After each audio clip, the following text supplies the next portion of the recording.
1:28.25, there's still something to go.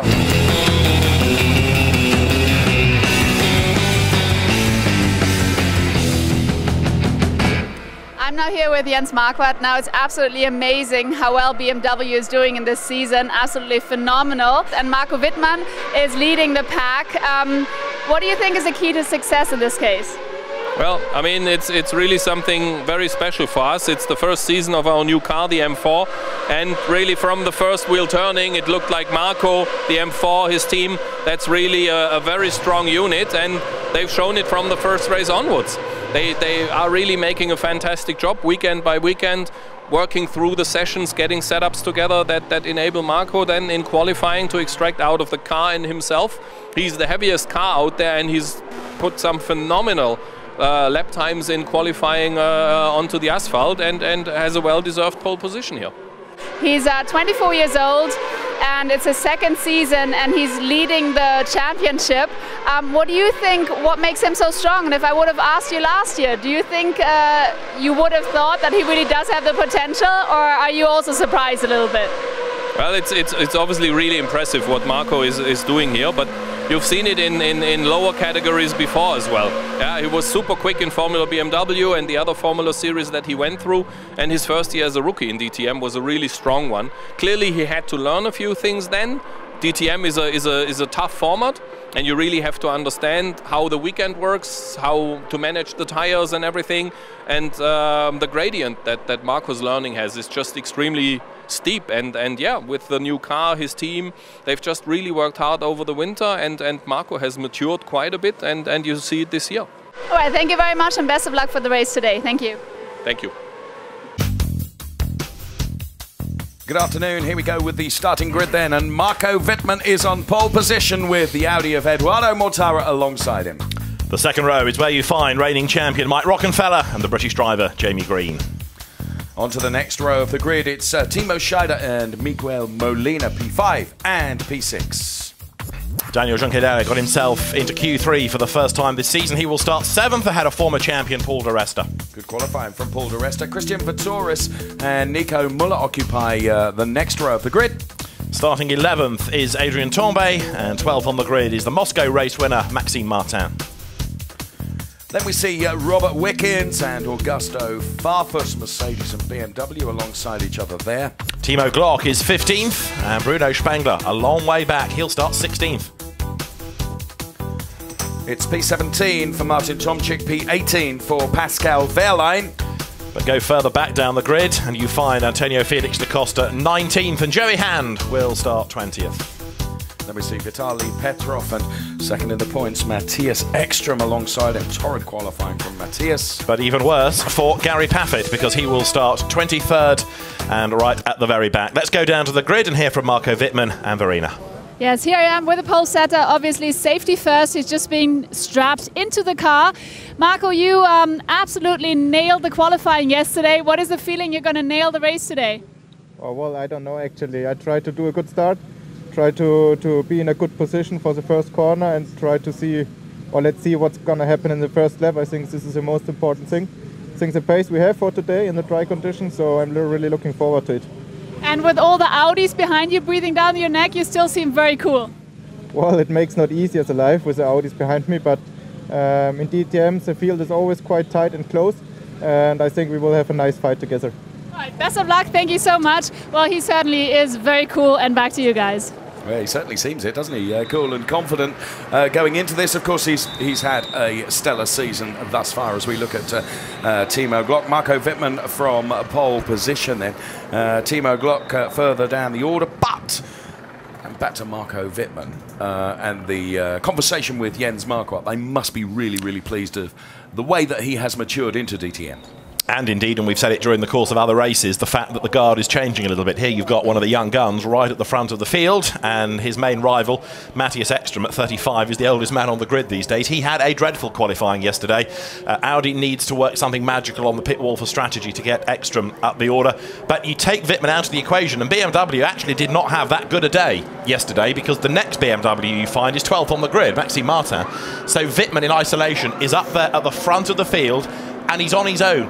Verena's just made this point. You've got all the Audis breathing down your neck. He has got absolutely no mark support because all the other BMWs are a long way back on that grid. And that makes what he's achieved all the more remarkable. He is driving the heaviest car on the track. And as you say, he is out on his own. He's got no support around him. None of the other drivers, and let's be honest, you know, the likes of Bruno Spengler, Augusto Farfus, none of them have been able to stick with him. That makes what he has achieved even more remarkable. It does indeed, and we'll see now whether he can convert this into another victory. Of course, we're still looking for an Audi win this year. No Audi victories, amazingly, in this year's championship.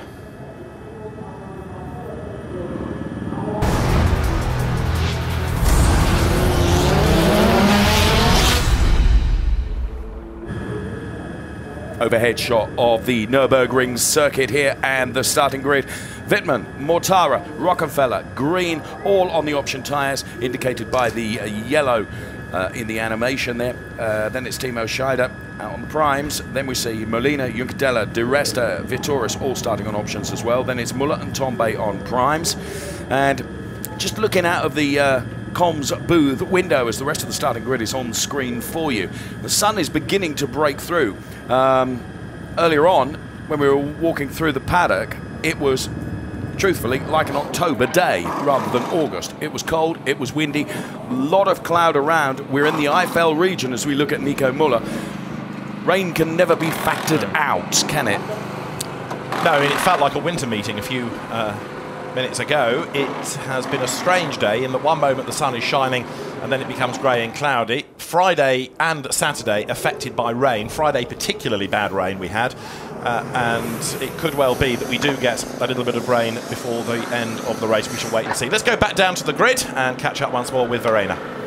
Yes, indeed. I'm here with Wolfgang Schattling. Now, it's going to be a pretty tough race for you, coming from 7, 8 and 9. And looking up into the sky, I don't know, do you think the weather god's going to help you out here, or do you have a good strategy? I hope we have a good strategy, but the weather god doesn't help us out because there will be no rain. It's definite. All right. But do you have a pretty good feeling anyway for the race? I always have a good feeling. If you are not optimistic, you shouldn't go to the start of the race. Very good. Thank you very much. Best of luck, and back to you guys. Thank you. Wolfgang Schattling then becomes a meteorologist. There is no rain. And that's definite. So, okay, we take that. That Daniel Juncadella, who finally, I think it's fair to say, qualifying yesterday, reflected the promise that we knew he had when he was in Formula 3. He has been a winner here in Formula 3 in the past, and now starting to display the pace in a DTM car. He had a couple of wins here. First time we saw him in Q3 as well yesterday. There at the front of the grid is, near the front of the grid is Miguel Molina. He will start 6th, so he's back towards the sharp end. You talked about Timo Scheider being on the prime tyres. Bear in mind that Mike Rockenfeller, who comes out of the same Phoenix team, he is on the options, and they can't have the two cars in at the same time. So one had to give, but it's going to be interesting to see those two cars. This is how the championship looks. Now, the real talking point yesterday before qualifying was Matthias Ekstrom has got to qualify well, because if Audi is going to support him now in the championship, he's got to play ball a bit. He's got to help the brand by getting up towards the front of the grid. So he starts penultimate, not great, but let's just find out what Audi's whole take on this is. Dieter Gas looks after Audi in the DTM. He is with Verena. Dieter Gas, is going to be a very exciting race. We have 5 Audis chasing the pole setter. How about the very first victory in the season? I mean, it looks pretty good for a podium, or what is your feeling? Yes, I mean, we're very much looking forward to it. We are very well positioned on the grid for the option tire starters and for the standard tire starters. So whatever happens in the race, we should be in a good position. Nevertheless, we still have Marco Wittmann in front, and we need to see how we can get by. And what are your informations about the weather? Well, the current information, it looks to be a dry race, but we all know the Eifel.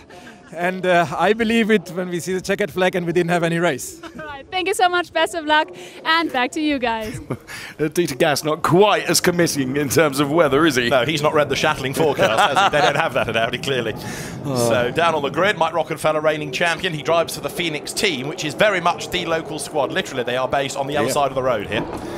And Mike Rockenfeller then, the 2013 champion, prepares himself in the car there. P3 on the grid for Mike Rockenfeller. And then we look at Eduardo Mortara, who at last this season we are beginning to see some of the promise that we know is there in Eduardo Mortara. Yeah, I mean, he's been there or thereabouts. He's had a third as his best this year. He's had a couple of career wins. He lies fourth in the championship. If it all goes wrong in this race for Ekstrom, Audi support could well shift to him. So he also needs a good result here because he's got quite a lot to gain by that. And this man, the pole sitter, is Marco Wittmann, top of the chart when it comes to points, 95 points to Matthias Ekstrom, 56 points. But there is the pole position man on 95 points. Where do we go to find the P2 in the points? Well, a long way back down the order, in fact, to P22. That's almost incomprehensible. Absolutely, and this is a man who's won the championship. We've got 7 champions, either current in the case of Mike Rockenfeller or past on the grid. And Matthias Ekstrom, a double champion, starting way back 22nd. And Audi, just to make the point again, even though we've been talking all season in the DTM about Mercedes having a really tough time, Mercedes has had 2 victories. BMW has had 4, Audi 0, and you have to go back to 2000 when the DTM restarted. They weren't works cars, they were semi-works ABD cars, but that was a year when the TTs that were then being run didn't score a victory. So it's been a long time since Audi went winless in a season. I know we're not at the end yet. They could still mop up the last 4 races. You never know. But it's not been a great start thus far. They've been scoring points, but they need wins. Well, you say they could mop up, barring Wittmann, of course. You know, supreme qualifying. And, well, who knows? One of our curb cams there giving you... well, you can see the cloud above in the Eifel region here. As we give you the grid once again.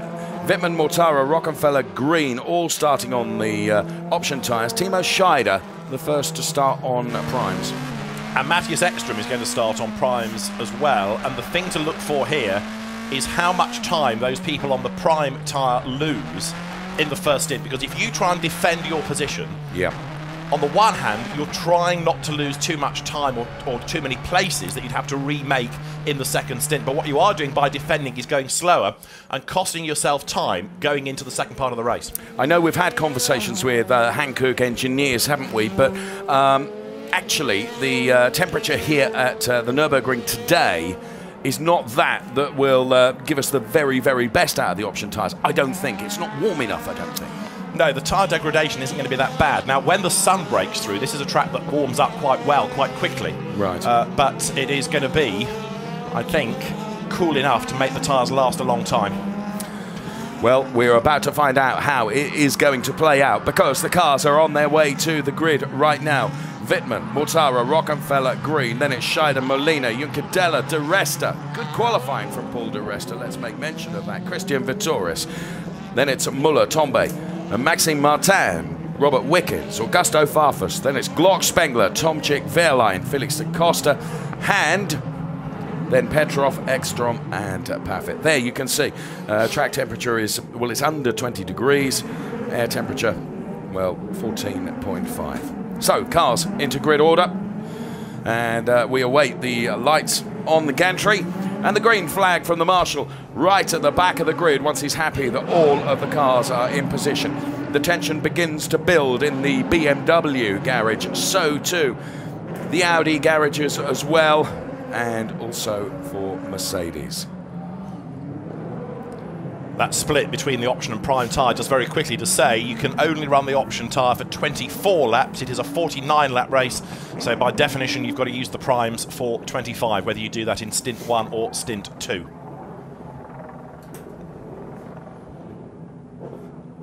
So we await the marshal to give us the green flag at the back of the grid. He does so. So 5 lights will come on, and when the lights go out, we will be away and racing as the engine note rises. So too the excitement as away we go. Good start from Mike Rockenfeller. Jamie Green bogs down, but Marco Wittmann does exactly what he needs to do. He covers off that inside line. Jamie Green getting squeezed there and going back another couple of places. And also Mortara was a bit slow away. Wittmann runs out wide. Rockenfeller goes with him. Juncadella is wide. There's an Audi in trouble. Is that Molina? Possibly, because there's one slow car being dodged around at turn 2 and almost getting together with Timo Glock. I think they've all survived, but certainly I think it is Molina who is in trouble right from the off here. So Wittmann doing exactly what he needed to do and getting away. We're watching Wehrlein and Joey Hand going through the pack there. Vitaly Petrov runs wide, so too does Timo Glock. There's a race leader just going through. P2 is Rocky. And then it's Mortara third. Jamie Green is running fourth. Juncadella is fifth. Scheider, look, is being mobbed now by those on the option tyres, and it is Molina who has got a problem. And for whatever reason, that is an Audi that has dropped right to the very back of the field. Now, is it even going to survive the first lap? If it does, it'll have to pit, I would have thought, but Molina has got a problem. Tomczyk there tries to make a move as they work their way up towards the NGK chicane for the first time. Augusto Farfus just dives in behind Timo Scheider. You can see there as the rest of the pack come through this NGK chicane. Don't need to be taking too much curb there, can really hurt your tyres by doing so. Augusto Farfus up the inside of Timo Scheider here.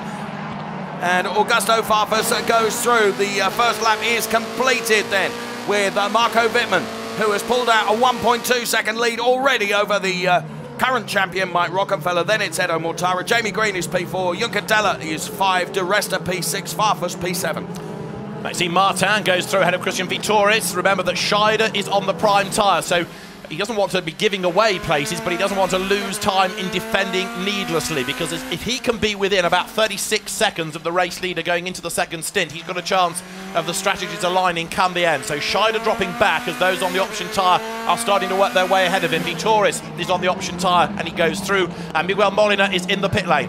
We're on board with Christian Vitoris just as he nudged Timo Scheider a little bit. So Vitoris goes through, we're on board with Timo Scheider right now, and there is that car in the pit lane, as you indicated would be the case. Punctured tyre.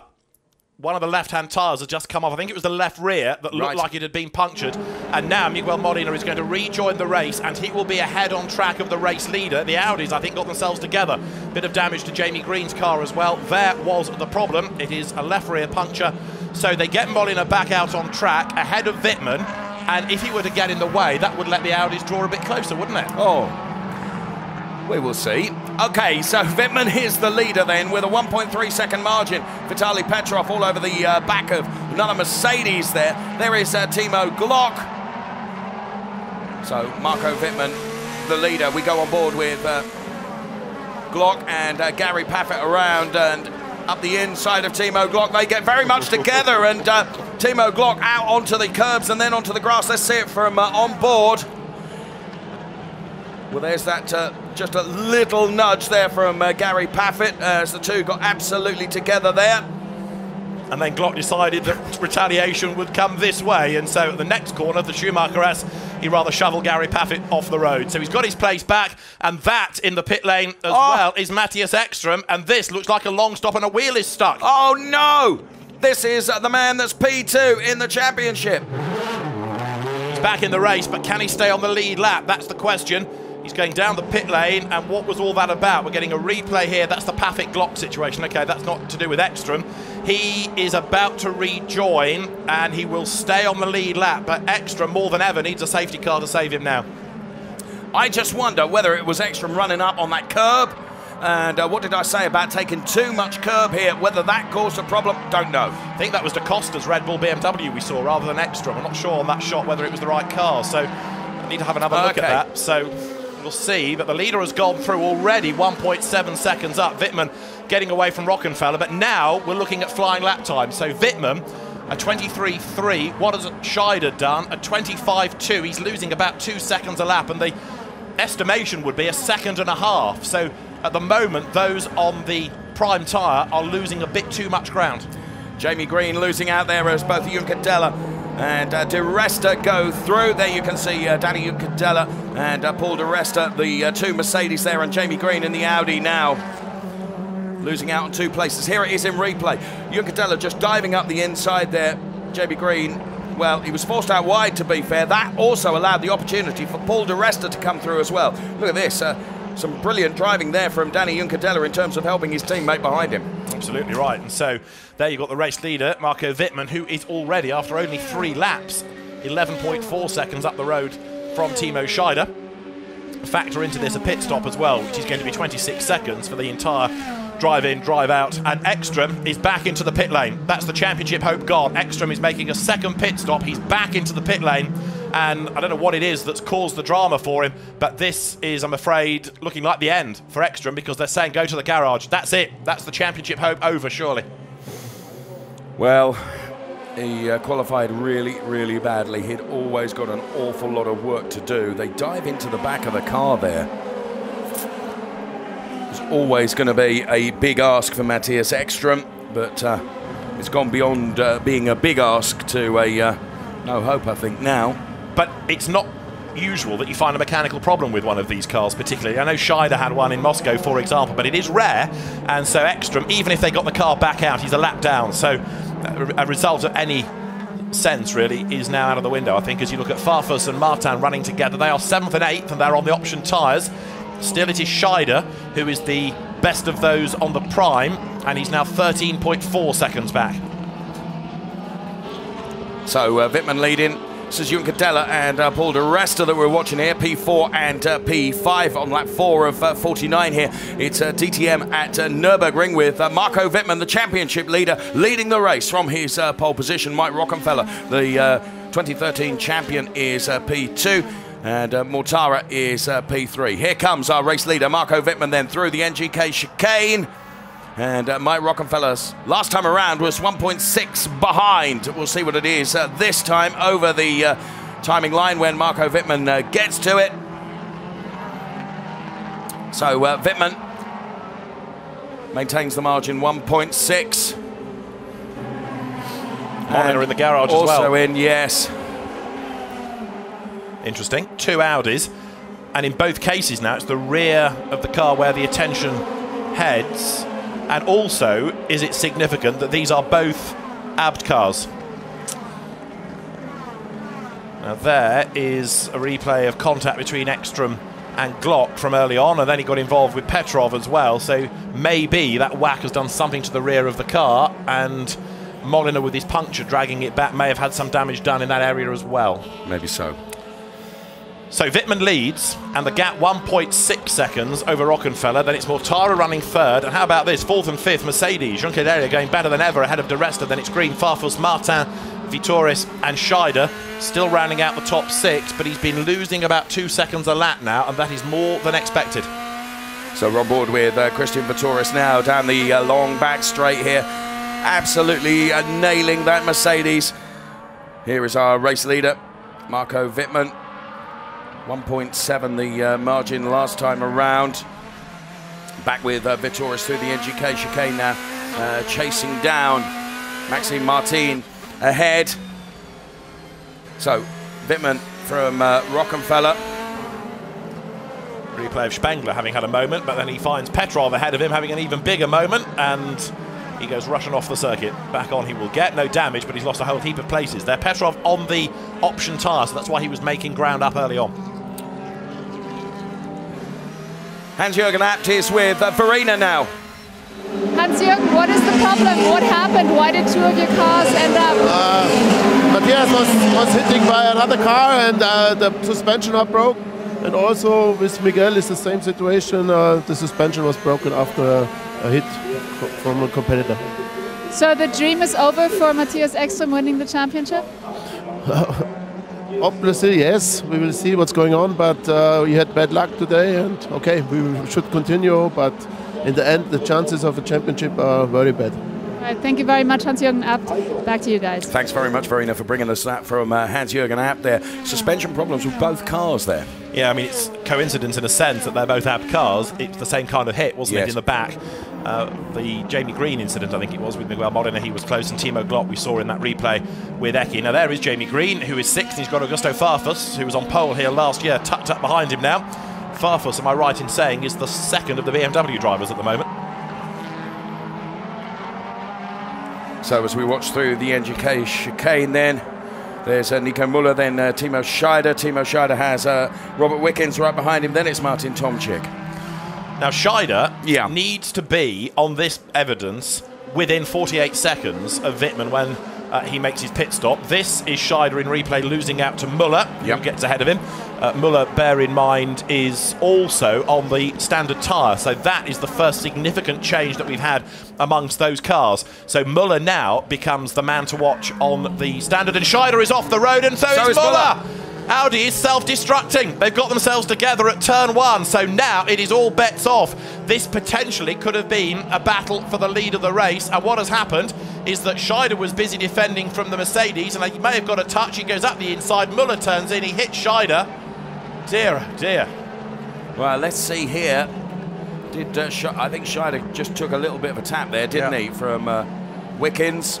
And Muller was the innocent party. He had the line, he was turning in, and suddenly Scheider, having been given a big nudge there, just had no option but to go up the inside.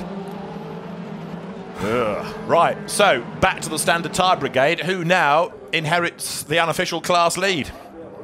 Robert Wickens is that man. He is on the standard tyre. He will now move up to being the best of those on the slower tyre for this first stint of the race, so he now becomes rather important. The man who won here last year needs to press on if he's got a clear road ahead of him now after that skirmish. Of course, what may happen is that the stewards may want to have another look at the evidence of the collision. Yes, of course. And, well, you can see the damage sustained on the Timo Scheider car there. And into the pit lane. And sure, that damage looks repairable in the work of a moment, I'm afraid to say. So Timo Scheider then dives into the pit lane. You saw Ernst Moser from the Phoenix team looking on. Here it is again. Yes, that was a definite assist from Robert Wickens. There was nothing that really Scheider could do because he'd been given that extra energy into the corner. Yes. There wasn't much that Muller could do because he was turning in, and suddenly there was a car out of nowhere up the inside on his bit of tarmac. And that's it for Scheider. So that's 3 Audis we've lost. And Muller's car will have got some damage as well, so its aero will be distorted if nothing else. Dear, oh dear. Let's have a look at the start. Worse, isn't it? Right. Here is the replay of the start then. Marco Wittmann with a blistering getaway. Gusto Farfus alongside Tom Bay. Just a little lock-up. Robert Wickens in that mix as well. Paffett and Petrov right at the back. I think it was Scheider who moved across on green, who therefore moved across on Molina, that rather triggered all of the incident for the Spanish driver. And BMW delighted because its man has got around the first corner without any dramas whatsoever. This was Mike Rockenfeller's view of the first corner. He knew exactly where he wanted to be. Marco Wittmann knew exactly where Mike Rockenfeller wanted to be and was there in anticipation. The incident between Robert Wickens and Timo Scheider is being investigated by race controllers Maxime Martin. And Jamie Green getting so close there. Yeah, but it's Green that's losing out because he's just dropped back behind Farfus and Martin. Jamie Green, remember, was involved in that incident at the first corner, so his aero will be a little bit distorted as well, and that car may not now be 100%. He's got Vitoris behind him, so all of these making their way up the order on the option tyre, working their way to the front. The best of those on the standards is Robert Wickens, but he's 25.4 seconds back. We're only on lap 10. He's too far back. That's a long way back, isn't it? Yeah. So there's Farfus and Martin. And this is Farfus in replay on the back of Jamie Green. He's got Maxime Martin behind him. These BMWs run by different teams, of course, and Farfus up the inside, and there's another touch between contact, cars. wasn't there? Yeah. And Jamie Green, well, I'd like to see that from perhaps a different angle. But Martin is ahead of Farfus now, so that's another change. That puts Maxime Martin into the top 6. And now Christian Vitoris, who we go on board with, is joining in to this little skirmish between these four. It's the battle that is ongoing for P6, 7, 8 and 9. We're on board with Christian Vitoris in the Mercedes. Down through the gearbox he goes. Just kisses the apex of that turn. There's Maxime Martin, then it's Augusto Farfus, then it is Jamie Green, and then Christian Vitoris. Vitoris is doing laps in the 24s. He's quicker than those ahead of him. But the last time through, the fastest 2 cars in the race were Junqueira and De Resta, interestingly. And that's Muller with more problems. Remember, he got hit by Scheider, or was in the incident with Scheider, and his Audi parked. We've had 4 retirements, and they are all Audis. Well, Timo Scheider is there now with Verena. Yes, yet another very unlucky Audi. Timo Scheider, what exactly happened? I guess he got a bit under pressure with Wickens and then he made a braking mistake and hit Müller? Well, I was closing my line on Robert and he was just by far too late on the brakes and he hit me big time in the braking to turn 1. and he smashed my ass, and I lost control, and we went both off. I went off into Nico. I'm really sorry for this, but that's a complete stupid move of him. Thank you very much, Timo, and back to you guys. No further action against Wickens. Whilst we've been talking about that, we've seen Jamie Green and Augusto Farfus get so close together. Farfus, I mean, it was a T-bone, David. Here it comes again. Jamie Green goes wide. Farfus gets up the inside. Jamie Green goes for the line, keeps on coming and just shovels Farfus out of the way. I'm surprised there is no further action in the Wickens-Scheider incident, and whether anything will happen about that, I don't know. But Farfus, for my money, had that line, and Jamie Green kept on pushing. Eventually, the car's kind of interlock, and he just has to muscle him out of the way. But that was a bit ruthless, that. Well, certainly, you know, we're looking at this incident at the moment. Let's see it from on board of Christian Vitoris here, what we will see of it. And now Vitoris does well to keep out of the way there, doesn't he? I think I tend to agree with you. It looked like to me like the previous incident that we were talking about with Robert Wickens, but, well, Augusto Farfus has managed to get the car going again, but of course he's fell way down the order now. What we haven't mentioned recently is the race leader, Marco Wittmann. There he is, 1.8 seconds over and above the P2 driver, which is Mike Rockenfeller. But the gap's coming down. Wittmann's lap times are starting to ebb away slightly. Mike Rockenfeller is not hacking into that deficit, but he is 4/10 quicker over that last lap, and 4/10 in DTM is quite something.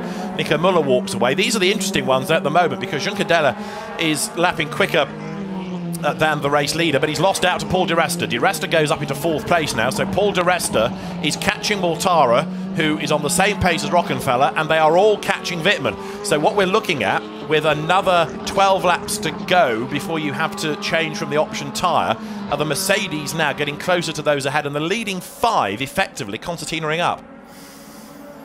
Well, it will be no surprise to you that the incident between car number 3 and car number 21 is under investigation. That, of course, Augusto Farfus and Jamie Green. There's our race leader, Marco Wittmann. And the other thing that's happening, Dave, is that Maxime Martin now is 10 seconds behind Wittmann. He is lapping quicker by 8/10 a lap than Marco Wittmann. So what you're starting to see is another of the BMWs getting up there for support. This is how Di Resta got past Junqueira with more speed, and there wasn't a huge amount of resistance offered up there by his teammate. So Paul Di Resta, who was quicker anyway, has now gained track position. But this, again, is a race in which Mercedes is starting to look like a proper contender, at least for the podium. Yes.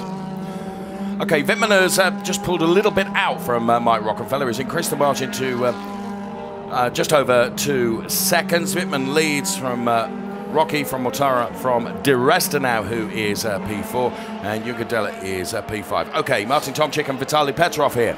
Petrov to the inside, he's got the line, assuming he doesn't go deep into the corner. Remember, he's on the option tyre anyway, so he's just got 9th place. Tomczyk, who makes contact with him, is on the prime tyre, and this is the problem, that if you fight on that prime tyre, you don't want to give away places, but Tomczyk's just cost himself half a second or so in that squabble alone.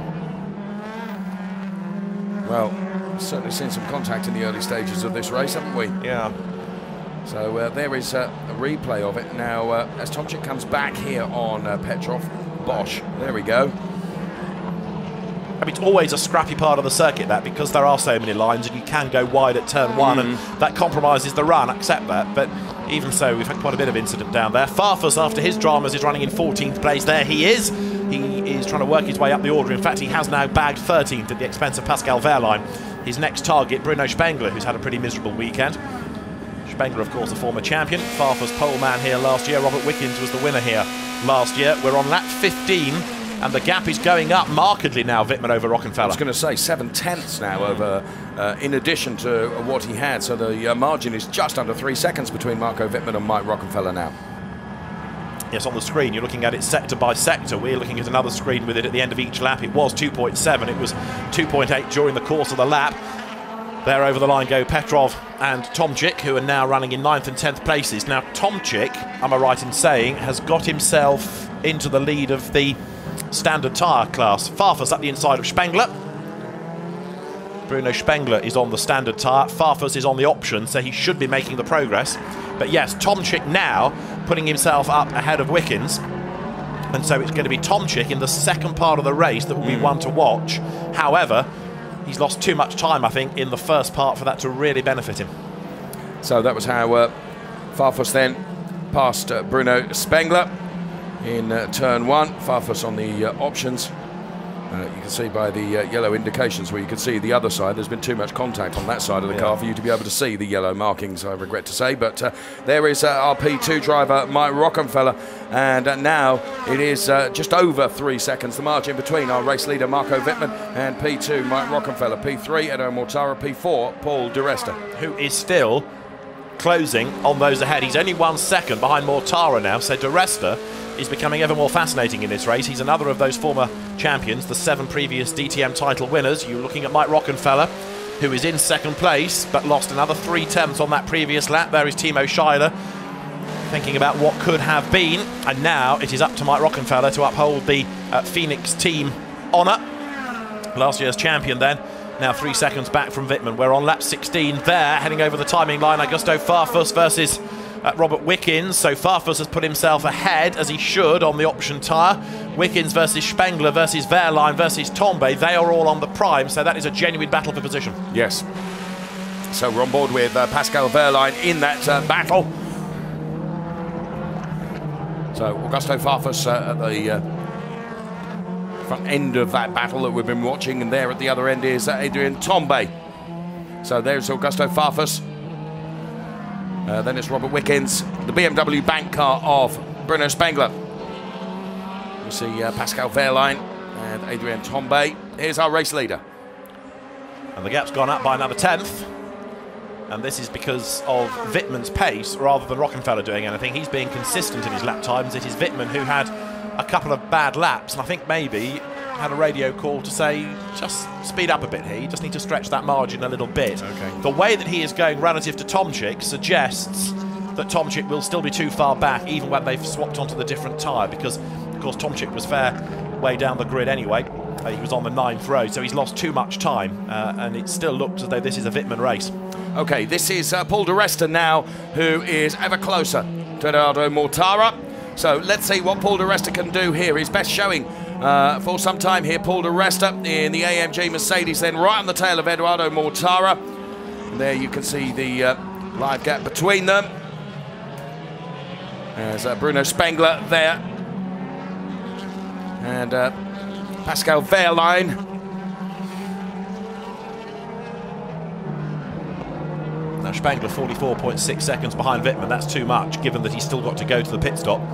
So really you need to be around 45 seconds to be safe if the strategy's aligning, given that at the moment the options are about 2 seconds a lap quicker, but ideally less than that. Give yourself a really good chance. Here comes Di Resta on the back then of Mortara, this for 3rd place. And he's going to line this up for a go into turn 1, isn't he? He's going to try and dive up the inside of Edo Mortara. He's right behind him now. This is Paul Di Resta. Danny Juncadella not that far behind either. I don't think Di Resta is quite close enough to be able to dive up the inside here. He took a look, didn't he? He'll try for the switchback now if he can.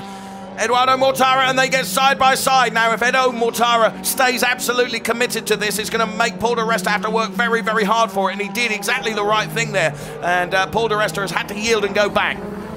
What he needed to do, though, was stand his ground on the outside, so he'd be on the inside for this corner, and he couldn't do it.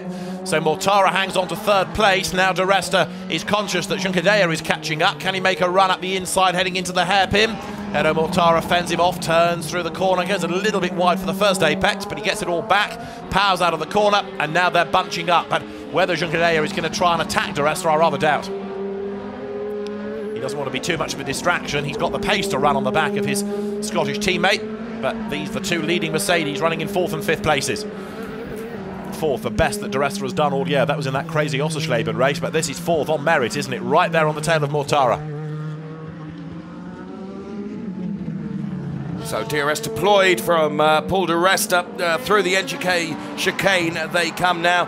And once again, Paul Di Resta will try and get right up the back of Edo Mortara to line him up for another go at turn 1. Our race leader, Marco Wittmann, has a 3.5 second advantage over Mike Rockenfeller now. And there is Mike Rockenfeller, but we're interested in this battle behind. I don't think Paul Di Resta is close enough this time to really have a decisive go at Edoardo Mortara.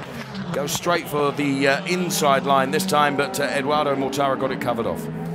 Now the pit window, laps 16 to 33, it's academic really, because you want to go as far as you can on the option tyre because it's the quicker tyre, and that maximum is 24 laps. So you either do 24 laps in your first stint or you do 25 laps depending on which tyre you're on. So you run 24 maximum on that option tyre, whether it's stint 1 or stint 2. But the window is more relevant were it to be a wet race. It isn't, as over the line comes Tomczyk and Farfus, and they're 10th and 11th standard tyre versus the option tyre, and Tomczyk now is 44.5 seconds back, so by the time he's ready to come in to go onto the option, he will be too far back. The option tyre second stint drivers need a safety car to bring them back in the game. Well, only time will tell if we get that. So we're watching Tomczyk and Farfus here.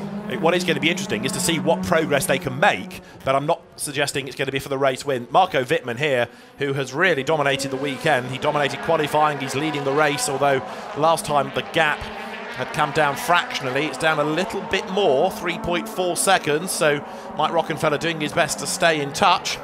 All it takes is one thumped curb and a bit of ground lost, one bad pit stop, and things could change. Rockenfeller hopefully will be right up there with him. Rockenfeller, in fairness, has had a really troubled weekend because they've had all sorts of dramas with setup in practice going into qualifying, and he was actually surprised with how well qualifying went. Fair point. The charge from Paul Di Resta on Eduardo Mortara has quietened down a bit now, but with Verena Wright is Nico Muller. Let's hear from him. Yeah, the fourth Audi that is out. Nico, I guess Timo Scheider slammed into you and that's why your race is over? Yeah, I think he got pushed by Robert Wickens as far as I've seen, and yeah, obviously I was the next car ahead and he couldn't avoid the accident, and in the end my steering broke so I couldn't continue, and a big pity because I think I was leading the standard race, so there was lots possible. Car felt pretty good, so yeah, sorry to the team and to Audi. I think it's yeah, the worst possible case to lose two cars in an incident which none of us could really avoid. Absolutely, big shame. Thank you very much, Nico, and back to you guys. Thanks very much, Verena. Just while we were listening to that, you would have seen on screen the very first person into the pit lane. Interesting, Augusto Farfus did 19 laps on that set of option tyres.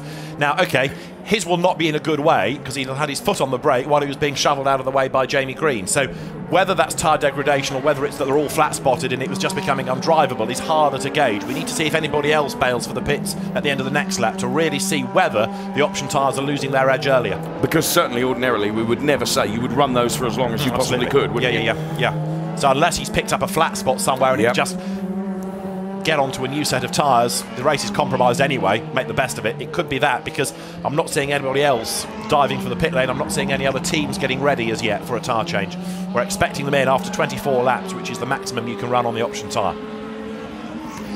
So, to recap, as you can see at the left of your screen in the graphics, Wittmann leads by some 3.6 seconds over Mike Rockenfeller, the 2013 champion. Effort made there, Spengler up the inside, trying to find a way through. This is Spengler on Wickens, it's Mercedes versus BMW. Very odd to think about Bruno Spengler only being 12, but remember how he went on the option tyre in the second stint in Hungary, for example, and hustled it through the pack for the podium. At the moment, though, he's not only stuck on the tail of Wickens, he's also being attacked by Pascal Wehrlein, isn't he? He's right in the middle of a Mercedes duo there, isn't he? Right, interestingly, Junqueira comes in and Martin comes in, and that is at the end of, for them, 21 laps. So maybe the option tyres are starting to lose their edge. That is interesting now, because that's going to throw something else in to the final few laps of the race. So Martin, we see, parks up first of all. Also in comes Jamie Green.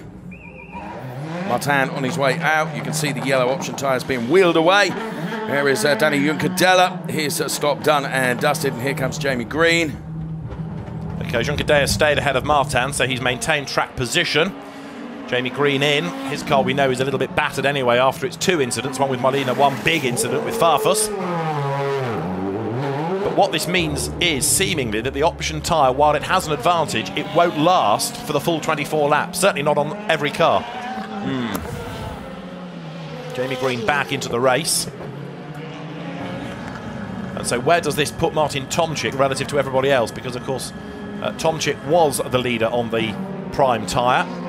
But now you see Wittmann is doing laps in the 25s. Rockenfeller is in the high 24s. So what we're looking at is about 19 laps before your tyres lose their edge. And in comes the leader. So race leader Marco Wittmann comes in. So David calling it then that those option tyres are losing their edge, and drivers coming in perhaps earlier than we would have expected. And Marco Wittmann is one of them. So what's now going to be interesting is to see whether the teams give the call to those drivers that are on the primes to say stay out, because you can't do 24 laps on the option tyre. You can do 20. So stay out on the harder tyre for a bit longer. You don't have to use it for 24 laps. It's the maximum you can use. If it won't do 24 laps, then the reason there's a limit on it is because it's theoretically quicker, and they don't want people to run it for the whole race. But if it's not working for the full 24 laps, you wouldn't use it for the full 24 laps, if you're with me. Vittoris is in as well. He too has done 22 laps. But it does look as though, and this is pretty unusual in the championship this year, we've got tyre degradation being a factor. Yes. And Christian Vittoris back out again. So nominally now, Mike Rockenfeller is the leader, as you can see on the left-hand side of your screen.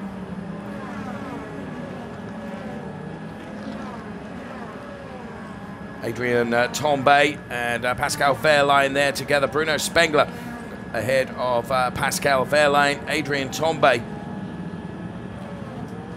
is P13 at the moment. Rockenfeller in. He's gone 23 laps. And I wonder whether Mortara will follow him. That looked like... it is, yes. And De Resta. Indeed so. So 23 laps. Again, they're not going quite to the full extreme, are they? So we're on board with Mike Rockenfeller as he approaches his garage. Need to see where he will blend back in. 26 seconds you're looking at for the whole pit stop. Only at rest for 3. He will stay ahead of De Resta, making his way down the pit lane now to the team. Mortara will stay ahead of the Mercedes as well. But Marco Wittmann there goes back ahead of Rockenfeller, so he maintains track position. He maintains the lead. Rockenfeller will stay ahead of Mortara. De Resta will just get out ahead of Junqueira, and Maxime Martin will still run in 6th place. So the order is the same. Yes. What we now need to see is when those cars that switch onto the option tyre start to make progress.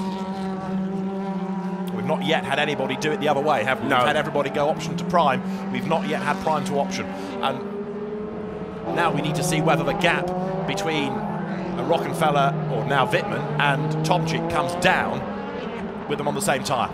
This is Tomczyk with Jamie Green, and this is for 8th and 9th places. Green up the inside, he's on fresher prime tyres, and through he goes. So Jamie Green getting past Martin Tomczyk there, as you've indicated. Jamie Green is on the fresher prime rubber, isn't he? And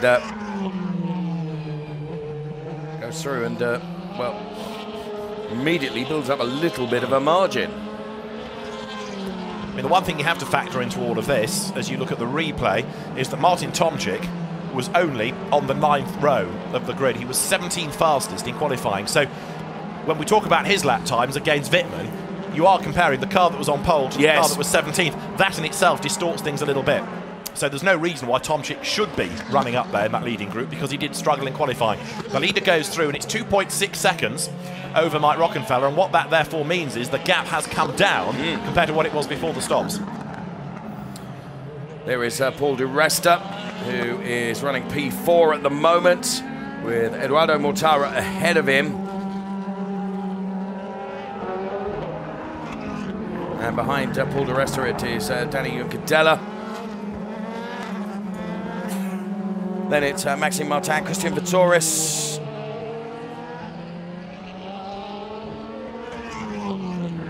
So there is Danny Junqueira then. Had a good time of it in qualifying for Mercedes. Still in that Mercedes sandwich is the BMW Bank car of Bruno Spengler. Robert Wickens ahead, Pascal Wehrlein behind him. And Adrian Tombay behind Pascal Wehrlein. Tombay in P13 at the moment. Bruno Spengler P11. Robert Wickens P10. So Tomczyk still leading that battle of those on the prime tyre. He is now 28 seconds behind Wittmann, plus 26 for a pit stop. So then it suddenly becomes a big gap, doesn't it? Yes. Yes, because he will switch to the quicker tyres, but to narrow that gap, it's going to be a big ask over the laps that he can run that. He'll gain places, yes, but he won't get the lead, that's for sure, because you're asking him to make up over half a lap, really. Yeah. And that ain't going to happen. As you look at Spengler here, still defending from Wehrlein, coming through the chicane. Adrian Tombay is next up. And into the pits now comes Wehrlein. Into the pits comes Tombay. Right, these are the people going onto the option tyre. Also in, look behind, you can see Antonio Felix da Costa and Joey Hand as well. Now we have the incident between Farfus and Green being reported to the stewards, so that may well end up being adjudicated on post-race. Remember that Pascal Wehrlein, who has just come into the pit lane, had a 3-place grid drop carried over from Spielberg. It could be that a penalty is applied going to Lausitzring. Felix da Costa is on his way. Then Antonio Felix da Costa. In comes Wehrlein. And look at that. Tombay, is it? No, it's Joey Hand being released down the pit lane. And he gives way. Oh, interesting. He was ahead and then lifted. And I wasn't convinced that you went to overtake like that in the pit lane. So let's just see what develops out of all of that. It was Antonio Felix da Costa getting ahead of Joey Hand, and he came in behind Joey Hand, didn't he? So there you've had a place reversal in the pit lane with the cars moving. Shall we have another look? Yes. Here is the replay. There's Antonio Felix da Costa. There is Joey Hand. And Joey Hand is ahead. No question he is ahead. And he lifts.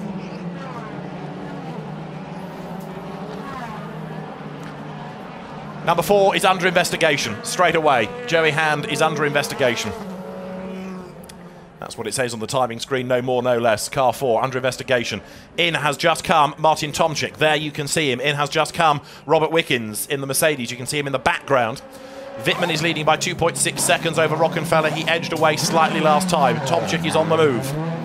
Glock is in as well. And Adrian Tombay has just done the best middle sector of anybody in the race now that he's on the option tyre. Lap 26 of 49, we see an Augusto Farfus go through.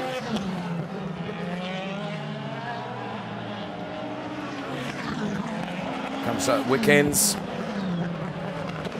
So Joey Hand, the car just in picture there, under investigation. Here comes Timo Glock. Tombay is flying. He's just done 2 absolute bests in the second and third sectors on his first flying lap on the option tyre. It shows what a difference it makes. Just wonder whether there's anything to do with the ambient temperature now that is, as we've got later in the day, just helping the option tyres slightly better than it did early on. It's hard to gauge when you're stuck inside a comm box, I'll tell you, but for the moment, Adrian Tombay has just lit up the timing screen. Marco Wittmann still looks good up front. Mike Rockenfeller is 2.7 seconds back. It's a real cat and mouse battle between these two.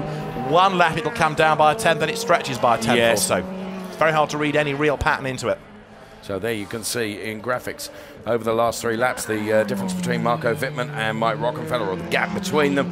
And Marco Wittmann doing everything exactly as he should. Each and every lap is clean, concise. In comes Bruno Spengler, in comes Gary Paffett now. So the options go on to the car of Bruno Spengler. So 27 laps they had done on those harder tyre, which means that they don't have to run the option for quite as long if there is this fear of degradation. So there is Spengler, who is going to join in behind Adrian Tombay, who in turn is behind Joey Hand. So Spengler has dropped down the order as a consequence of that, because of course those that went onto the option tyre earlier have leapfrogged him inevitably. So that was the wrong call at the moment. It might be. It might come good, because of course he's on fresher. Precisely, yeah, and he's got an extra bit of life in them, hasn't he, by going onto them later. So it could all balance out towards the end. Well, only time will tell. We're watching from our heli then, Augusto Farfus. Now Tomczyk behind, remember, is on the option. And so Martin Tomczyk now is the first driver who is on, in the classification, who is on the option tyre, but he's 55.5 seconds behind Marco Wittmann. He needs a safety car. He will gain places. He's about to gain one here off Farfus, but he ain't going to win the race unless something happens to bunch them all up. So, into the points goes Tomczyk then, into P10, gets past Augusto Farfus. And Martin Tomczyk now on those option tyres. As you say, some 55 seconds behind the race leader. Is going to need some assistance, isn't he? Well, there he didn't find any resistance, and of course he wouldn't to get past Augusto Farfus. It's on the quicker tyres. There is our race leader. But also, just looking at the timing screen, Antonio Felix da Costa, absolute best middle sector. Timo Glock, absolute best first sector. Yes, you would expect these cars to be going quicker because they are on the option tyre, but these are cars that didn't sparkle in qualifying. And suddenly, in the second half of the race, they're doing better sector times than the race leader did on the same tyre in a quicker car in the first stint. Yeah, you're right. You're right. There is Mike Rockenfeller, who is 3.1. It's kind of, you know, Marco Wittmann is doing a great job, isn't he? He's measuring that gap. He's pegging it back all the while. And every time Rockenfeller gets a little bit closer, it seems that Wittmann can just squeeze something out. Another couple of tenths. Roll it off again. Just at the beginning of the race, we were saying how little support Marco Wittmann had around him in terms of other BMWs that had qualified as well as him, and that Audi was so very strong. Well, of course, we've seen them dropping like stones, haven't we? Yeah. And he's still up there as the only BMW. Yes. Maxime Martin is there 6th. And significantly, of course, these are the 2 RMG-run BMWs, humbling the Schnitzers or the RBM cars, for example. Now, what have you got here? You've got Petrov versus Tomczyk. And this is for 9th place. This is prime tyre Petrov, option tyre Tomczyk, former champion. Over the line they come. And Martin Tomczyk now should be able to find a way through. But, of course, this will be a harder pass because it's a Mercedes he's got to get past now. This is a different brand. But, look, he's got the better traction out of the corner. He's got the faster tyre. And through he goes. And there's not much Petrov can do there to retaliate. No, so moving up the order now is Tomczyk. Next it's going to be Jamie Green that is up against. So there we're watching Tomczyk. We're on lap 30 of 49 here as Tombe and Joey Hand there, and Bruno Spengler as well.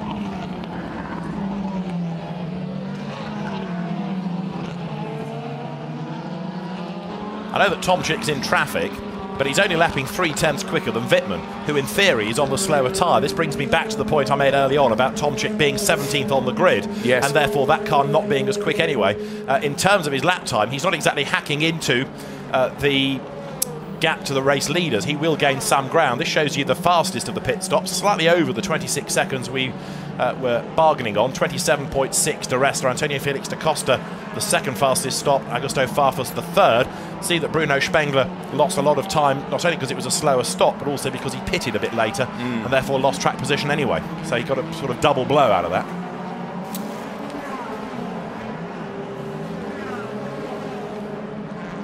Tomczyk's target is going to be 8th place. He has got 19 laps in which to make up 22 seconds, and he is 1.8 seconds quicker than Jamie Green, but he's not going to go storming up the order here. No. So there, as we run through the slow-mos of the pit stops. So live gap for you between Wittmann and Mike Rockenfeller, 3.8 now. Marco Wittmann, who goes into this race leading the DTM Championship and leads this race by that 3.8 second margin over Mike Rockenfeller.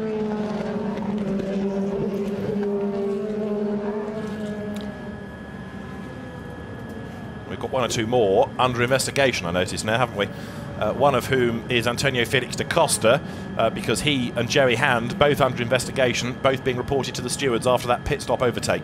There is the Red Bull BMW third in the queue here, Antonio Felix da Costa, who is running on the back of Wickens, who's trying to make his move against Farfus here. Wehrlein's already got through. Wickens now goes through. Farfus has to give him racing room, and Felix da Costa, Antonio Felix da Costa, the Portuguese driver, should be up and past him as well now. So this is a brilliant shot from Helly then, and Adrian Tombe buying into this as well, and he's going to go right through the middle here. Fantastic move. Oh, what a great drive from Adrian Tombe. Trouble is he's on the outside line and he's going to get run out wide there. Can he stand his ground on the inside? Bodywork goes flying and they touch, and Tombe elbows out in a very un-Tombe-like manner. That makes the place his, but the DRS and a double toe down the pit straight was really, really good for him. So a little tap back from Antonio Felix da Costa, but Tombe, by remaining absolutely committed to that, and yes, there was some contact there, but well, he just, from our heli shot, you're able to see how he just dived through the middle and set that up to start. Felix da Costa tries to come back once again, but Tombe there as we go on board with Christian Vitoris on Maxime Martin.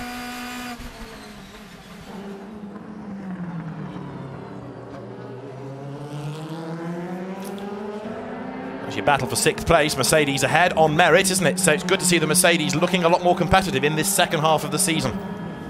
So, and there we can see Bruno Spengler going past Antonio Felix da Costa into the NGK chicane. Joey Hand is sitting behind them, but look what Tombe has been able to eke out over those.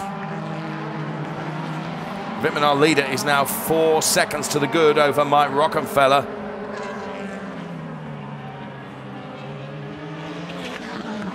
So there is what we were watching from the heli then. Adrian Tombe, there's Bruno Spengler, and here comes Antonio Felix da Costa and Joey Hand. 3 BMWs in a line there. If things stay as they are, for the championship, Mike Rockenfeller would take 53 points as a total.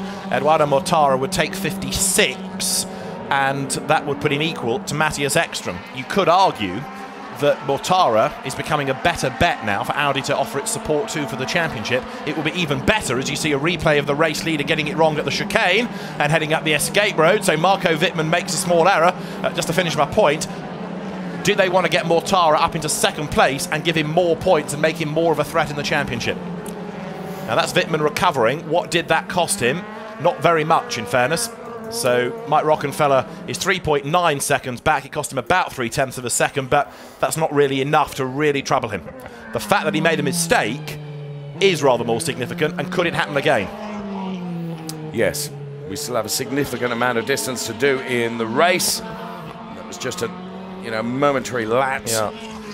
But Mortara is lapping quicker than Rockenfeller. Right. And my intrigue now is whether they're going to let Rockenfeller hang on to 2nd place or do a switch and put Mortara ahead, because that would make him 2nd in the championship and try and get him up there in the title fight against Wittmann, because Ekström isn't going to score in this race. No, and furthermore, on the balance of what happened in qualifying, yes, they've kind of got to do that, haven't they? You'd have thought so. But the trouble is, Mortara is 6 seconds back as you look at Tombe attacking Petrov now, and that gives him 12th place. Adrian Tombe is absolutely charging up the order, and there goes Spengler as well on the inside line. Take that, Petrov, he says. He's coming through as well. Trouble is for Audi, they've got to get Mortara closer to Rockenfeller, really. They can't do it quite so obviously with a 6-second gap between them.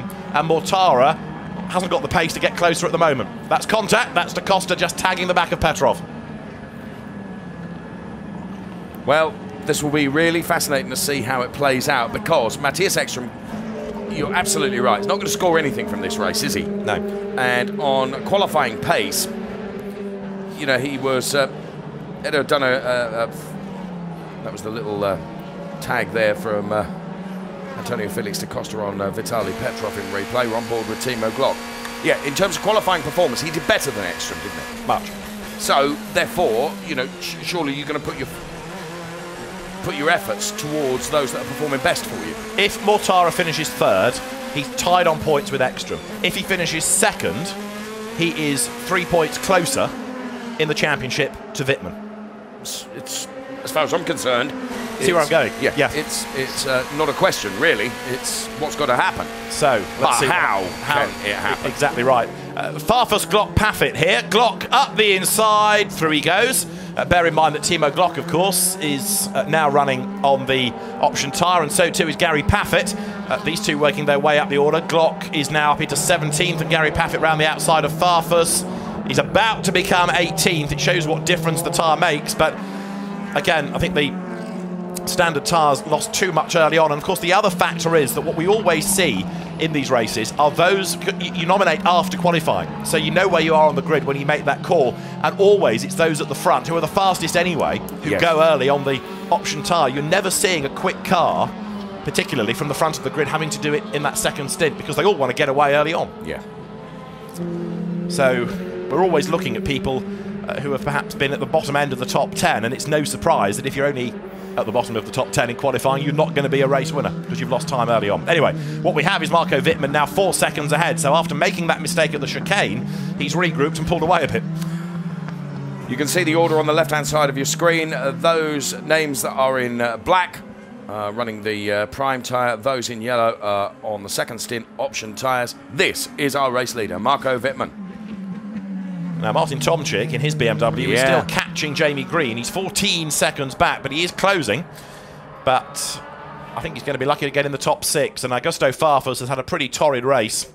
And it looks as though it may well be the end. So in he comes, and Augusto Farfus swings for the garage, and he will retire. And so that is another one that we have lost, but it's the first non-Audi retirement. It's the BMW of the man who started on pole here last year. And it's been a bit of an awkward season for Augusto Farfus in the Racing Bart Mampé car. Not been a great season.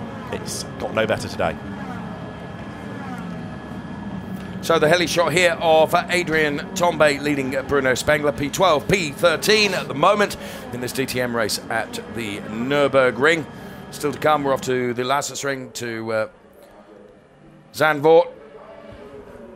And of course, the grand final to come at Hockenheim.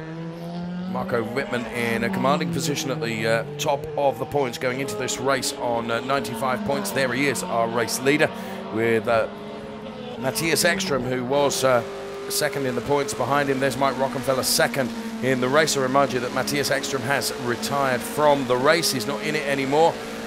And there is our 2013 champion, Mike Rockenfeller, we were on board with. Vitaly Petrov, there's Timo Glock and Gary Paffett. Glock and Paffett, remember, working their way up the order. And it is 16th place where you find Petrov. So they both want to get past him, but of course, Paffett wants to get ahead of Glock because that's a proper battle for position.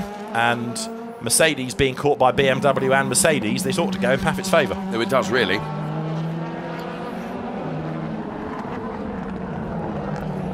So out of turn 3 they come.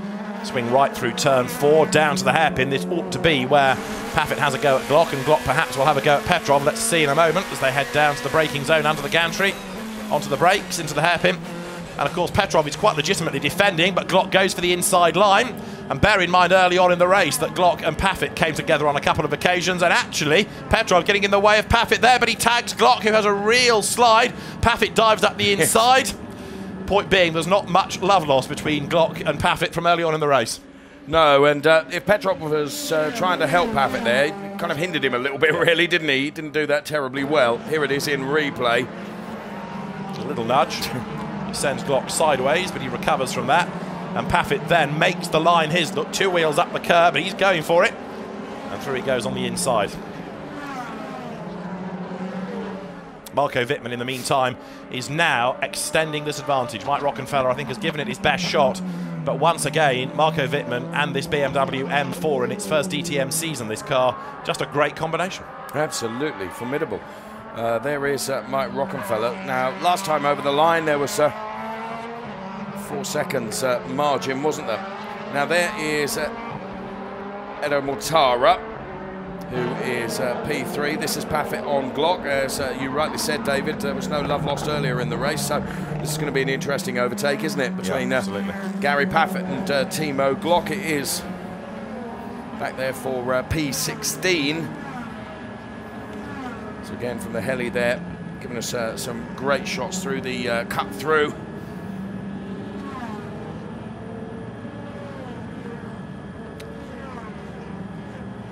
Glock in the Deutsche Post BMW, Gary Paffett in the Euronics Mercedes. Now they work their way downhill, heading up towards the NGK chicane. Paffett not close enough to think about making a move here, is he? So Timo Glock hanging on in there, but you've got these two drivers who are both stars in their own right, and they're only squabbling over 16th place.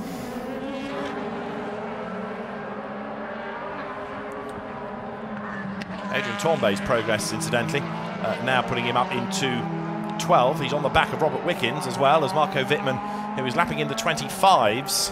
Now the lap times are going up. The advantage is still in the hands of those on the option tyre, as there Paffett makes his move on the inside at turn 1. Absolutely, Paffett, is he going to be... Timo Glock will try and do the switch back, but Paffett executed that absolutely perfectly, didn't he? He'd got that set up from the start-finish straight down into turn 1. So Gary Paffett goes through and moves up into P16, and Timo Glock moves back to P17. So despite the fact there was no love lost earlier in the race, that was quite a clean manoeuvre, wasn't it, between them? Yes, it was.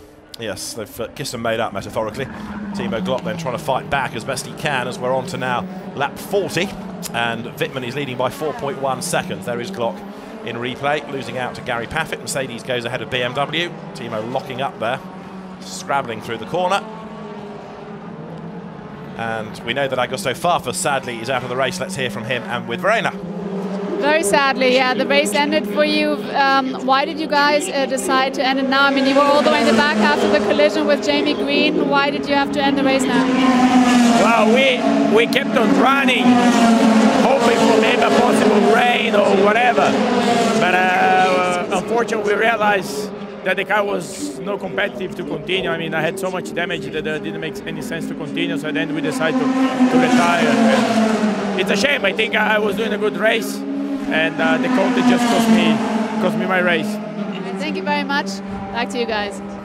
Big disappointment for Augusto Farfus in what has been a big disappointment of a season. And he's not forgotten how to drive. He's a very, very good driver, is Augusto Farfus, having gone from Formula 3000 into touring cars in the 2-litre era many, many years ago, and being initially an Alfa Romeo driver, then a BMW driver, part of the World Touring Car team, and then into the DTM. But up front, Wittmann has just lost 4/10 to Mike Rockenfeller, interestingly, and 4/10 is a bit of a chunk.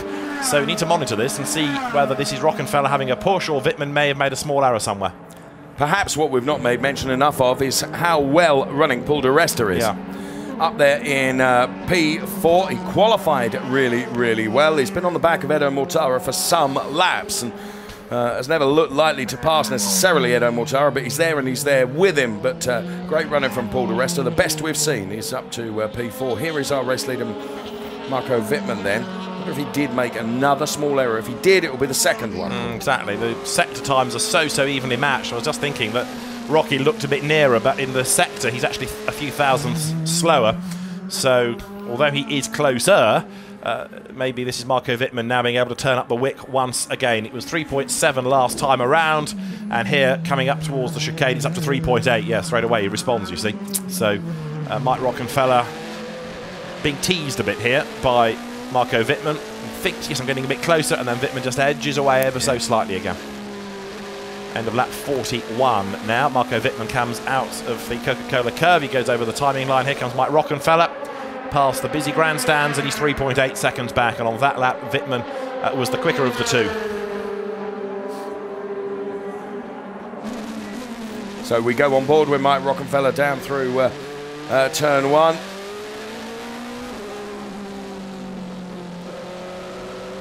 Pushing the Audi for all it's worth, but as you've said, Marco Wittmann just playing with him a little bit, isn't he? The margin between the two seesaws by a couple of tenths here and there, but Marco Wittmann really appears to be able to manage this and manage that gap back to Mike Rockenfeller as well. He's got a very, very comfortable cushion, and well, the two things that may have affected things perhaps towards the later stages of the race: rain and or safety car. Neither of which come, and of course now with di Resta edging closer to Mortara, he's having to think about defending, and so Mortara dropping further away from Rockenfeller, which makes any switch for second place less likely, although that rather dark cloud is not that far away from the circuit now, but it's high enough maybe not to become a big problem. But a bit of rain late in the race would jolly things along, wouldn't it? Wouldn't it just? Although Wolfgang Schattling told us it won't rain. It won't, so why are we even considering it? So there is our race leader, Marco Wittmann. Rockenfeller looks demonstrably closer now. Yeah, but 3.3, he is a little bit closer. He's shaved off just under half a second. But he needs to do that lap after lap. And Wittmann there a bit wide at turn 1. Yeah. Right. Calculator, notebook, armed with David Addison alongside me as we start to look here. So is Marco Wittmann then just beginning to struggle a little bit? Mike Rockenfeller, the 2013 champion, I was just looking to see on what lap they came in. They're only apart by 1, so Rockenfeller's tyres are 1 lap fresher. I don't think it's much of a difference, to be fair. But is Wittmann starting to struggle for any other reason now? Yep, he's lost another 2 tenths in the first sector. He's on a 43.7, played a 43.5. It is coming down. So all of a sudden, Mike Rockenfeller will be able to sniff the opportunity here, where he lapped 42 or 49. You can see they are closer as they head towards the NGK chicane. Middle sector time, Wittmann fractionally faster, 36 thousandths faster in that middle sector. He could, of course, just be driving within himself and making sure that nothing goes wrong. There's no point winning or trying to win by 20 seconds and throwing it off. If he wins by 2 tenths, it's a win. Yes. You don't get extra points for the margin. Over the timing line, they have come. Wittmann's lap is a 25.5, Rockenfeller a 25.4. The gap is down to 3.2 seconds. He's creeping up onto the back of Wittmann, but Marco has just looked so strong all weekend. He still, I think, will be okay up front. Well, of course, once Mike Rockenfeller, if he could get into that DRS window. Yeah, that's going to help, sure. And I was just looking at the black clouds as well. I mean, it could all happen on the last lap, couldn't it? Everything could happen. So, how close does he need to be before the DRS works? That's the target for him now. He can do some of the work, and then technology can do the rest. 3.3 is the gap in the first sector. Here is Jamie Green versus Martin Tomczyk. Now, this is for 8th place. Tomczyk, remember, is the first of those now running on options. And finally, he's caught up with somebody on the prime tyre. So this is a proper fight for position. It is for 8th place.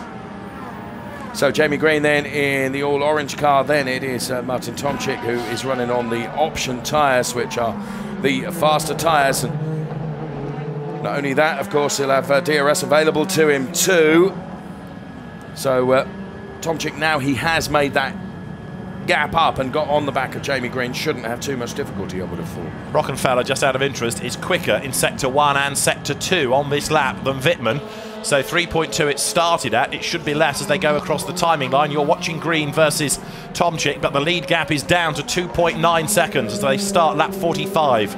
Another 9 tenths, and Rocky's going to be in that window, isn't he, of opportunity for using DRS. Interesting, interesting, interesting. This is Martin Tomczyk, who is not finding it easy to get past Jamie Green, but in theory he should not, because Green out-qualified him significantly. Tomczyk to the outside, and Jamie Green stands his ground for 8th place. The British driver repels the former champion.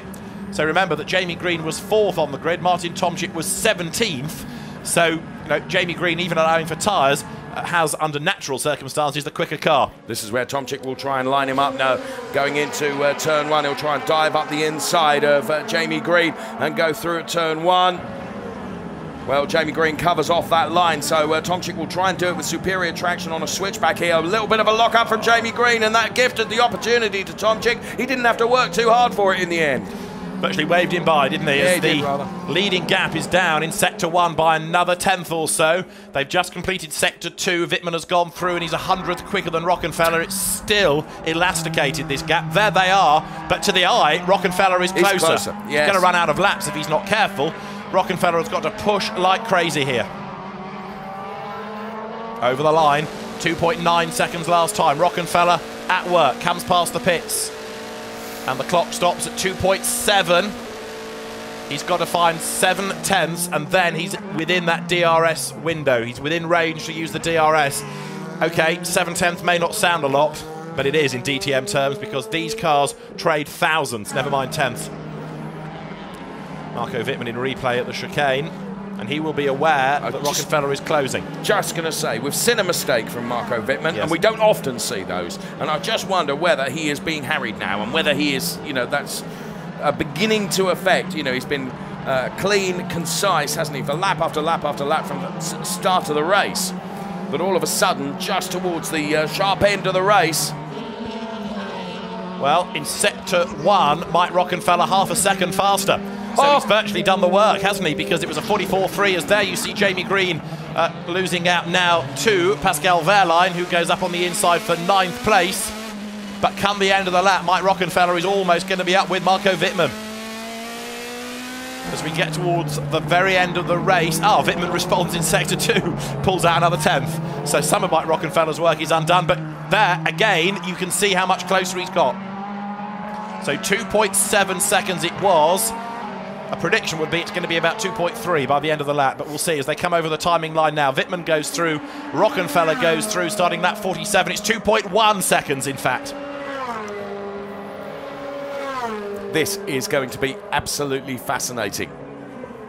It's building up nicely, isn't it, towards the end. Rockenfeller the quicker over that lap. He knows that there's a lot riding on this. Home circuit for Phoenix, his home circuit in many respects as well. Audi yet to win this year. If he could pull this out of the bag on the last lap, he would be the hero of the hour, as Jamie Green is about to get mugged again, because up on the inside now goes Robert Wickens. He works his way past as well, so it's, I'm afraid, now a case where the option tyres cars are working their way up the order a little, but of course so much time lost early on, they can't do much for overall position. Tomczyk 41 seconds down on Wittmann, for example. Sector 1, 4/10 pulled back by Rockenfeller. So there is Rocky. There is our race leader, Marco Wittmann. You can just see on screen just how much closer they are now. So there is Marco Wittmann. 1.8 the margin between them. The gap between them, that is the margin of comfort that Marco Wittmann has, which is dramatically reduced. Who's he going to come up against? Vitaly Petrov, isn't it? I think you're right. Up towards the timing line, it was 2.1 seconds. It is now 1.8 seconds. Rockenfeller is pushing as hard as he can. He's being urged on by the Phoenix team on the pit wall, down towards turn 1. Right, we've got 2 laps to go. Has Mike Rockenfeller got enough time left in order to get close enough to use that DRS? He's just about in the right place, but he needs to be using this, and he needs to be getting up onto the back of that BMW. Now. There he is, Mike Rockenfeller. Had his problems this season, that's for sure, and this would be absolutely fantastic for him here at the Nürburgring. And Marco Wittmann is going to have the effectively backmarking Vitaly Petrov car, which causes no problems at all, because Vitaly Petrov has virtually come to a stop to let these two through. So sector 1, Rockenfeller 3/10 quicker. They're about to come to the end of sector 2, speed building. You can see that Marco Wittmann's car is getting bigger ahead, which means we're getting closer. We're riding with Mike Rockenfeller through the Vidal corner and now up towards the NGK chicane, and he has pulled back another 300ths in that second sector, which is all about speed. And coming up towards the start of the last lap, I still think Wittmann is going to hang on to this, but Rockenfeller is getting closer and closer and closer. Right. As they head down towards turn 1, they'll cross the start-finish line. Marco Wittmann in the lead. Mike Rockenfeller, I don't think is going to be close enough to be able to have a go at him into turn 1. But he's taken 4/10 out of him, Dave, so that gap is down to 1.4 with a lap to go. So there is Wittmann. What he needs not to do now is to make an error, because Rocky would be all over him. So Marco Wittmann leading. Mike Rockenfeller has slowly been pulling that margin down, and now he is getting ever closer to the BMW of Marco Wittmann that has led from the off in this race here at the Nürburgring. Is it all going to change right at the very end of the race? Who knows? It is a possibility. Mike Rockenfeller is throwing absolutely everything at it. The other question is, why has Wittmann been losing the time? He looked so strong early on, and over these last, 10 laps, gradually the pace has gone out of that car. What is it that late in the race has cost him that time and has given Rockenfeller a sniff of the win? Well, we won't necessarily know the answer to that yet, as they run down now onto the back straight here. This is where Mike Rockenfeller will give absolutely everything, and he'll close right up behind Marco Wittmann. Through the NGK chicane they go. Wittmann, to be fair, was smooth through there. I think you're right. I think he's done enough. So he turns around the Coca-Cola turn and heads towards the checkered flag, and Marco Wittmann takes another win. Mike Rockenfeller chased him over the last laps all the way to the checkered flag. Vitaly Petrov is a back-marking car. Here comes Eduardo Mortara, who will take P3. Paul Di Resta, P4. Danny Juncadella, P5. And then it's going to be Christian Vitoris, who will take 6th ahead of Maxime Martin, and Martin Tomczyk should be on for 8th ahead of Wickens and Wehrlein to round out the top 10. But it was a bit heart in mouth towards the end, wasn't it? But Marco Wittmann, the winner by 1.2 seconds. It was close, but I'm still intrigued to know what it was that was costing him the time, and certainly Mike Rockenfeller gave it his all. And that is a 4th win of the year for Marco Wittmann. He's getting closer towards that championship, isn't he? Yes, very much so. Very much so. So the field pouring over the line. Jamie Green goes through in the end. 15th he fell to after the fact that the option-tired cars started to get up ahead of him. Let's hear from Jens Marquardt, because that's a great result for Wittmann and the championship, isn't it? It certainly is. Jens Marquardt, that really was a big, big step towards the championship. Yet another win of Wittmann, the 4th win this season. How do you feel? Well, fantastic. Fantastic race, exciting race. Marco did such a brilliant job out there. And yeah, but also Martin and Maxime, I mean, they came from quite far back. And 3 cars in the top 10 on a race like this today. This was a very tough job, but the guys did really well. But Marco is just outstanding, and I'm super proud. He really is. But one quick question. The car was losing a bit of pace in between. Did you get nervous at all between the race? Well, just at the end a little bit, because obviously, yeah, Rocky was catching up, but those 2 guys were anyway driving away from everybody else, and it looked like it would be just enough to get it, and Marco did it, and that was a great job. Congratulations again, and enjoy yet another victory. Back to you guys. It still doesn't quite answer the question as to where the pace was going, but maybe the press conference that we'll bring you will elicit that. Peter Reichart is the press conference host, and if he's at his inquisitorial best, he might be able to press Marco Wittmann for an answer. But a job well done, win number 4, and it couldn't have been better, could it? Wittmann takes the win, and his nearest championship rival going into the race, Matthias Ekström, retired after effectively 1 lap of the race. Mike Rockenfeller for 2nd, and I think he'll be pretty pleased with that, because that equals his best of the year. He's still not had a win. Audi has still not had a win, but the car had good pace today. And of course, the other person for whom the race could have been so different is Timo Scheider, because he did qualify well. He was up in that leading group on the standard tyre in the first stint, and had it not been for the incident with Robert Wickens and Nico Müller, it could have been a very different story. Yes, there was rather a lot to contend with right at the beginning of the race, wasn't there? Which obviously really affected the outcome. But there is Marco Wittmann to take nothing away from what he has achieved, because as we started the race, we perhaps feared for his security at the front. He'd got no support around him in terms of other BMWs, and he was going to be out as a lone pioneer, really, and just did everything that he needed to do. You've just seen him clapping the black armband that he has been wearing. All the BMW drivers have been sporting them. The cars even have had little black armbands.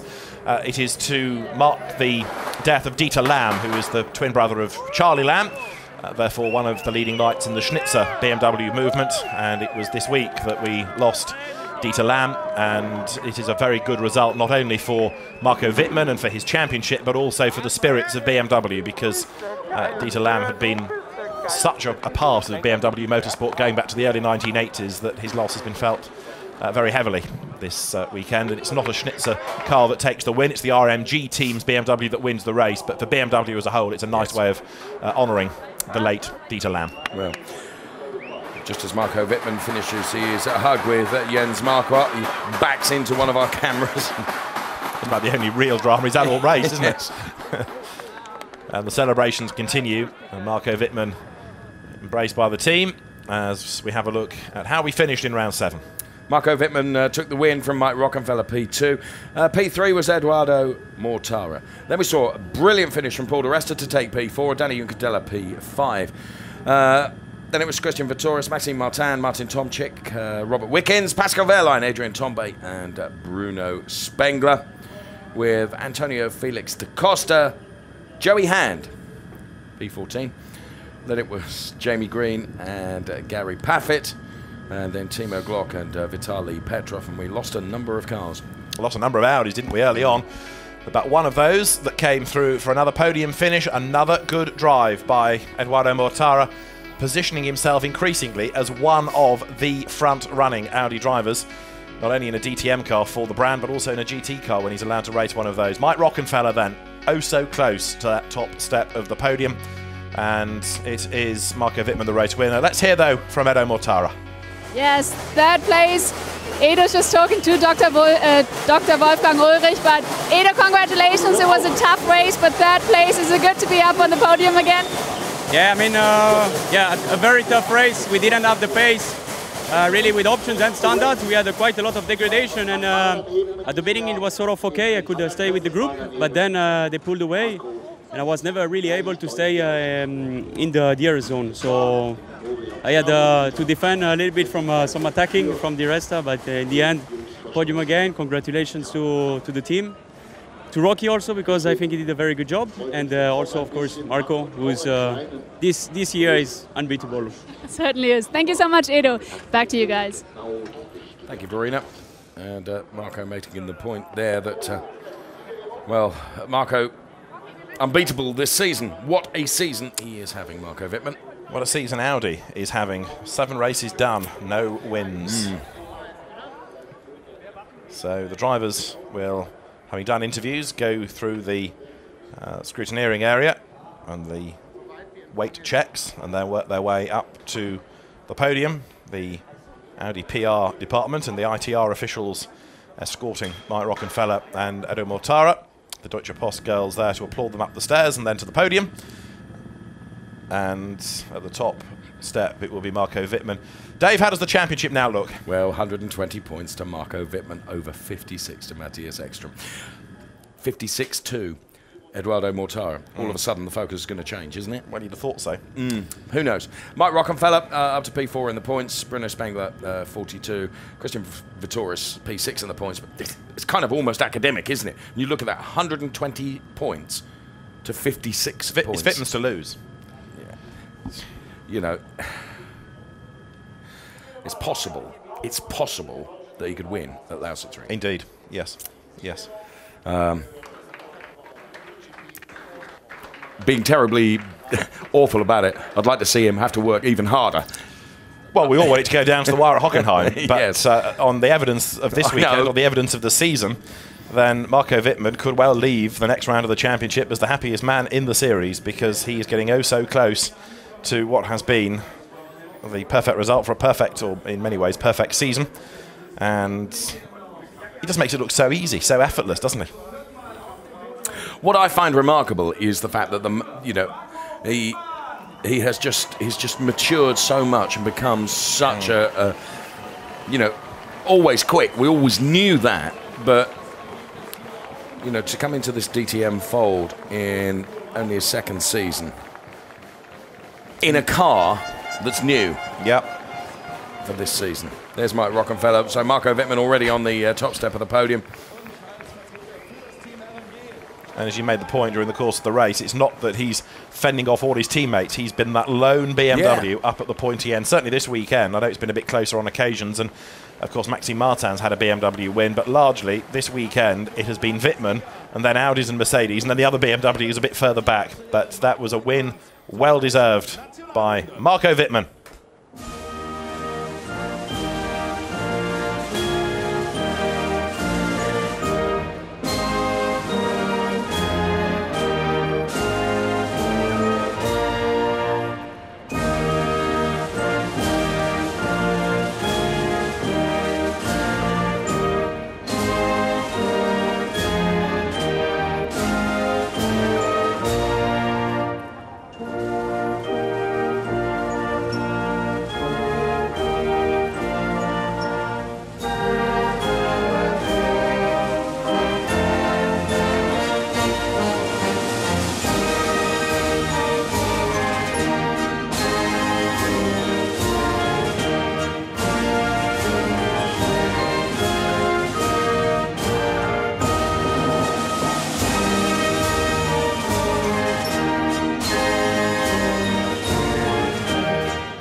So the anthem playing out for Marco Wittmann, right on the top step of the podium.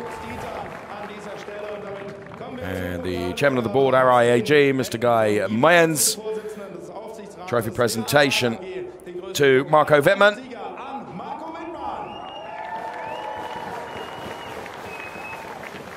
Handshake with the other drivers. Applause from everybody underneath the podium. And now BMW will receive the trophy. Clemens Klinker, who is the board member for Decra AG, hands over the trophy and again congratulates everybody on the podium, especially race winner Marco Wittmann. And then the trophies will be presented to the second and third placed drivers. The musician Andreas Burani, who has been a special guest here this weekend, hands over the trophy to Mike Rockenfeller, who is very pleased indeed with that second place and worked oh so hard, didn't he, to get himself up onto the back of Marco Wittmann.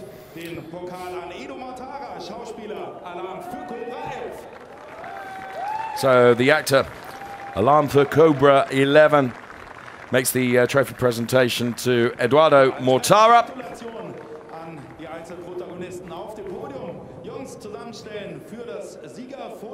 So they huddle together, don't they? So photographs taken, smiles all round. Mike Rockenfeller looking very happy with that second place, and I think given that he came into the weekend with a car that in practice 1 and practice 2 was nowhere on setup, he and Phoenix have really turned around the weekend. They looked a lot better in qualifying, and Mike Rockenfeller may not have won the race, but he was only 1.2 seconds back at the end and proved that his was the most competitive Audi across the race. Well, coming off the back of that DNF at Moscow, coming off the back of that P13 in Spielberg, he needed something to celebrate, didn't he, Mike Rockenfeller? And I think he's delivered that today. There's Marco Wittmann then.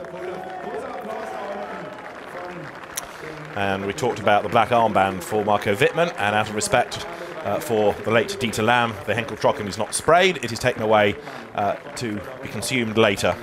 So rather than spray it, out of respect for the late Dieter Lam, the Henkel Trocken taken away to be enjoyed at the driver's leisure post-race. But down in the pit lane, it smiles all round at BMW. RMG, the team that operates Marco Wittmann's winning car, and Maxime Martin, who in the end was 7th. Interestingly, 3 Mercedes, though, in the top 6, Dave. De Resta 4th, John Cadella 5th, and Christian Vitoris 6th. And maybe now we need to stop talking about this as a brand that's struggling, because gradually the pace is getting there. And that was a race in which 3 in the top 6 was on merit. Okay, I know a few Audis fell off, but the cars had good pace. Let's go back to Verena, who's got the top 2 drivers with her. I certainly do, and let's start off with Rocky. That certainly was a really, really tough race. You were breathing down Marco's neck like hell, fighting like hell, but second place, how do you feel?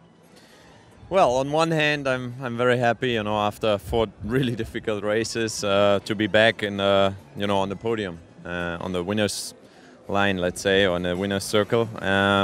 Congratulations to Marco. I had not really a chance throughout the whole race. At the very end, I think he struggled a little bit, looked like, and the race was too short to put him under more pressure. But I think he had it under control, and one more, it showed that somehow the BMW this year and Marco is the best package, and we couldn't beat him again, which is frustrating. But on the other hand, I did my best. Was no mistake in the race. I had a good start, and I think P2 and DTM is quite good. Absolutely. So the champion 2013, and as it looks, the champion 2014. I mean, you're 64 points ahead now. Congratulations, a phenomenal race, really. And at the Lausitzring, if you're 50 points ahead there, looks like you're going to get the title there. Well, actually, I don't think too much now about Lausitzring. Of course, today was a great race. We scored a lot of points, actually. And yeah, now I cannot say anymore. I don't look to the title, of course. It looks pretty good for me for the moment. But first of all, I think we can enjoy today as a moment. It was quite a tough race, especially to the end. Mike was giving me quite a bit of pressure at the end because I struggled with my tires. So luckily the race was over then, and I could drive home the victory. But quite frankly, when you go to bed tonight, don't you think you might think of the title just because before you close your eyes and fall asleep? Yeah, for sure. I think, now with 64 points gap, of course you will think about it. I mean, even before I looked sometimes on the standings, maybe I didn't say it, but of course I had an eye on it, and yeah, now it looks even better.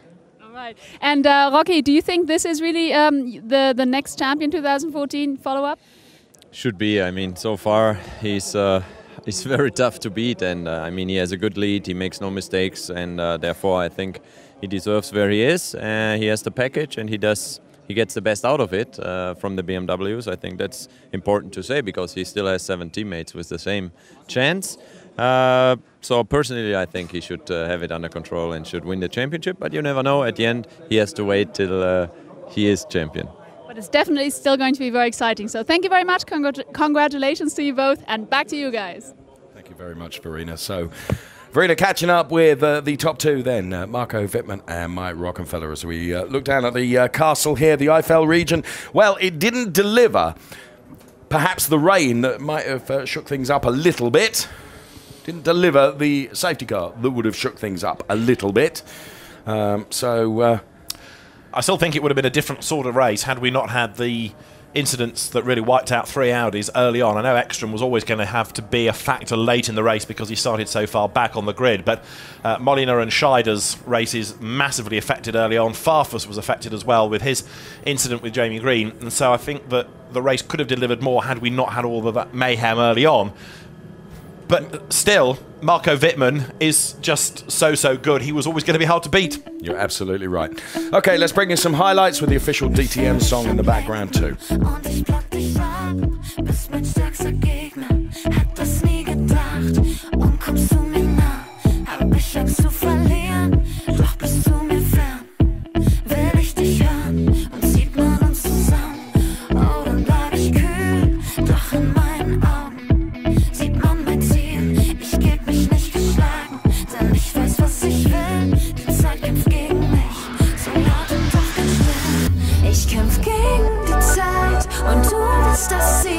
Ich kämpf gegen mich und ich kämpfe um dich. Will alles riskieren, egal was passiert. Du kämpfst gegen mich und ich kämpfe um dich.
Ich kämpfe um dich.